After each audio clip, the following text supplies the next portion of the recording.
কখনো কখনো দেখবেন উচ্চ ব্যক্তিত্ব সম্পন্ন মানুষ বা যাদেরকে আমরা হাই ভ্যালু পার্সন বলে থাকি, তাদের মধ্যে একটা অহংকার কাজ করে। আপনি হয়তো লক্ষ্য করে দেখতে পারেন যে তার মধ্যে একটা অদ্ভুত অহংকার প্রকাশ পায়, কিন্তু আসলে কিন্তু এটা কোনো অহংকার নয়। এটা হলো একটা পজিটিভ অ্যাটিটিউড যেটা তারা ক্যারি করে।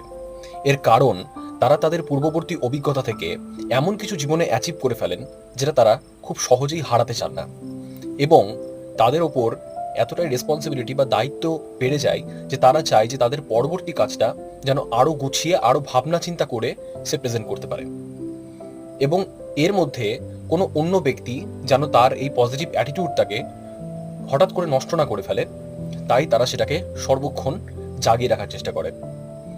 তাই আপনিও যদি একজন হাই ভ্যালু পার্সন হয়ে থাকেন বা হওয়ার চেষ্টা করেন, তাহলে আপনার মধ্যেও ধীরে ধীরে এই পজিটিভ অ্যাটিটিউড আসবে।